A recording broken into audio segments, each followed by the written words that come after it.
Do you miss the good old days before 2020? I sure do. From viruses, politics, social issues to economic collapse, this year was far from a smooth ride. It makes you long for simpler times when you weren't around. Simpler times with swords. What I'm trying to say here is that today, Otaku Sensei will be recommending the top 10 anime where the main character is an overpowered swordsman. Hence, most of the shows will be set up in simpler times where, if a guy told you that armor makes you look fat, you slap him with a sword. Now before the video starts, you can make my life easier by simply clicking on that subscribe button and turning on notifications to get notified for future updates, and that's about it. Hope you enjoy.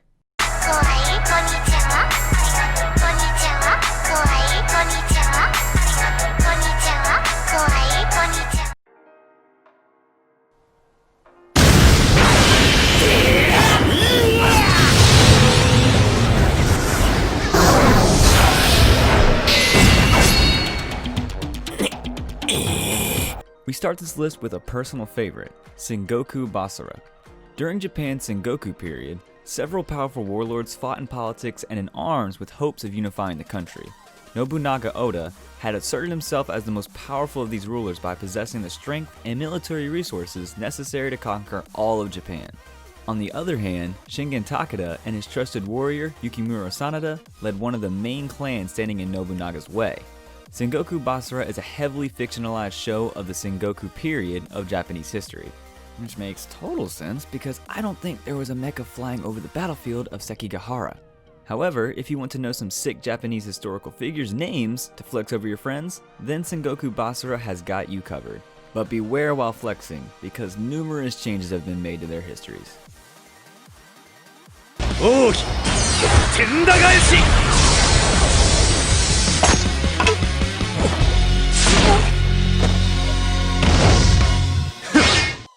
Next is Brave 10.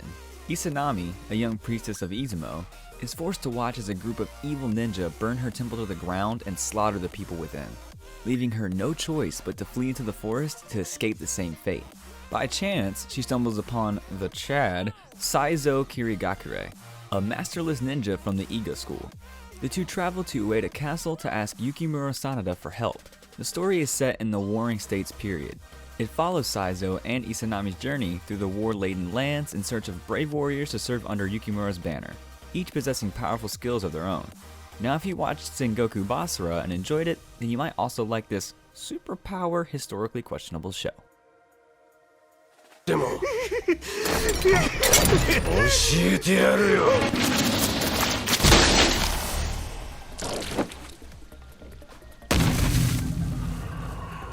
In 8th place, we have Blade of the Immortal. Manji is an immoral swordsman who has been cursed with eternal life. Now, as a former mouth-breathing 12-year-old, I always thought getting immortality would be pretty rad. Fast forward 10 years to the future, I can't wait to die. Like most of us, our main man has grown tired of living. Thus he forms a plan to regain his mortality. He shall kill 1,000 evil men for each good one he has killed. The old witch who afflicted Manji with immortality to begin with agrees to his proposition, and Manji is set on his path to kill 1,000 evil men.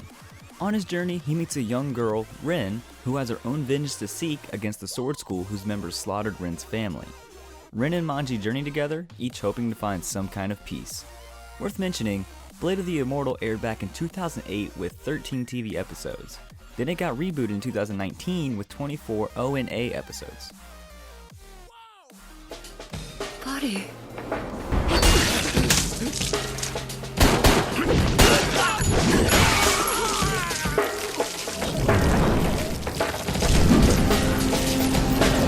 To travel to a more modern era, we have Gangsta. Gangsta was done by Manglobe, the same studio who gave us the classic anime Samurai Champloo. And like Sengoku Basura, Gangsta also happens to be a personal favorite of mine. The story follows Nicholas Brown and Rorik Arcangelo, known as the Handymen. They are mercenaries for hire who take jobs that no one else can handle or wants to handle. So if you want to take care of that one neighbor who doesn't keep the elevator door open, you know who to call. But in all seriousness, this is a very good show with one of the best sword fight scenes I've ever seen. I strongly recommend you give it a chance. And if you do, you need to know, unlike its great start, the show's ending is rushed and not that good, due to the studio getting bankrupt during the airing of the show. but don't let that scare you off. All in all, it's a nice watch. Now, as a YouTuber with a pretty good sub base, I like to take care of all my viewers. So this entry is for the ladies, and for the boys too, if they want to. Tagged action, historical, supernatural, drama, samurai, and josei, which is a tag that targets mature women. Hakuoki's story takes place in 1864 Japan, where a young woman named Chizuru Yukimura is searching for her missing father, whose work often takes him far from home. But with no word from him in months, Chizuru disguises herself as a man and heads to Kyoto in search of him. Attracting the attention of Ronin, she tries to hide and ends up witnessing the Ronin being brutally murdered by crazed white-haired men. In a startling turn of events, members of the Shinsugimi arrive to dispatch these creatures. But Chizuru's safety doesn't last long, as this group of men tie her up and take her back to their headquarters, unsure of whether to let her live or silence her permanently. Unexpected stuff like this further proves my resolve to stay in my room.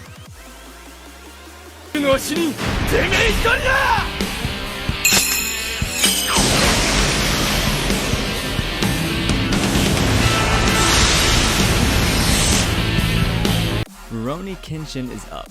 This timeless classic with 94 episodes and a movie is a must-watch for both new fans and old fans, cause your journey through anime titles won't be complete without having it on the watch list. Roni Kenshin tells the story of Batusai, who disappeared at the peak of the Japanese Revolution.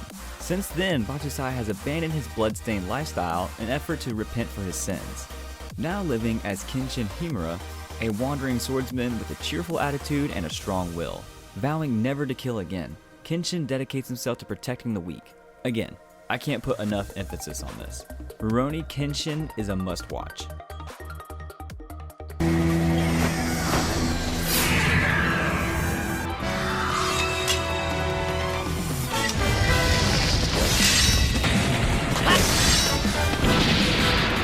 Nearing the final three, another show not only for lads but also for the ladies too. Hakuren Toho Haken Ibun, aka 8 Dogs of the East. The village home to Shino, Sosuke, and Hamaji was lit on fire. Now surrounded by flames and on the verge of death, the three were approached by a strange man holding a sword. He tells them that they must reach a decision if they want to live. That night changed everything for these children. Plot kinda sounds very familiar.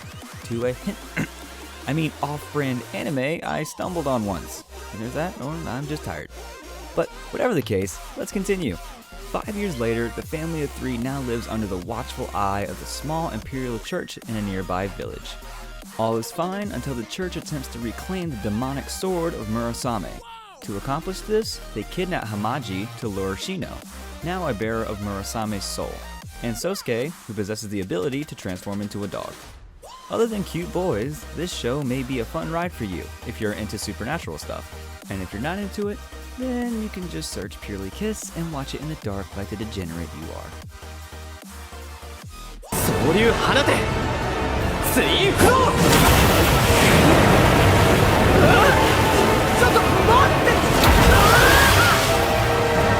And in third place, Tales of Zestiria: The Cross. Ever wondered how Avatar would look if it was made in Japan? Well, now you have the answer. Kinda. To give you the plot summary, Sori is a human who has spent his entire life living in harmony along the Seraphim in the village of Elysia. Along with 𝐒ᴇᴜ, his childhood Seraphim companion, Sori explores some nearby ruins, hoping to enlighten himself about the Seraphim's history with mankind. And in case you were wondering, Seraphim is a race of divine beings who give blessings to humanity, which grants the average meatballs supernatural powers. In return, they offer their prayers to them. Those who are anointed with the ability to interact with Seraphim are known as shepherds. They are hailed as heroes for their powers and appearing in times of need. Now, if you already watched the show, you need to admit, in the final boss fight, Sori basically turns into a blonde avatar.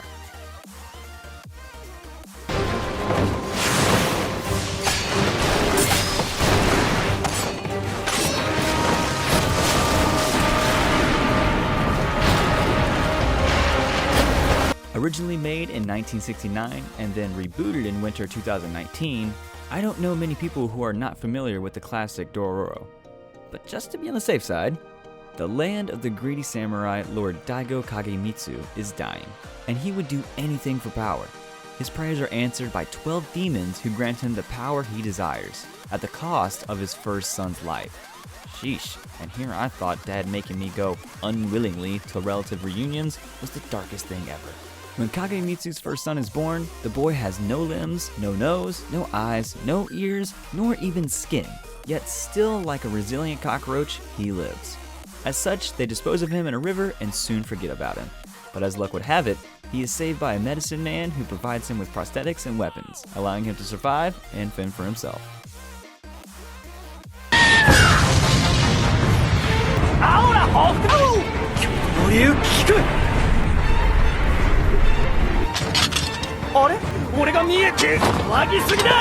And our last entry is Katana Ghatari. From a guy with weapons as limbs to a guy where his whole body is practically a sword, this story follows Shichika Yasuri, who practices the most unique sword fighting style, Kyoto Yuryu, a technique in which the user's own body is wielded as a blade. The enigmatic 7th head of the Kyoto Yuryu school, Shichika lives quietly in exile with his sister Nanami, until one day, the wildly ambitious strategist Togame barges into their lives. Togame requests that Shichika help her in her mission to collect 12 unique swords, known as the Deviant Blades, for the shogunate. Shichika accepts, interested in the girl herself rather than the petty politics, and thus sets out on a journey. Guess nothing starts quite a glorious journey other than a hot duty chick. With that being said, I hope you liked our journey through the titles. And if you did, then why not show it in the likes and the comments? Also, sharing is an acceptable way of showing enjoyment, as well as subscribing. Until next time, you can find me on Discord.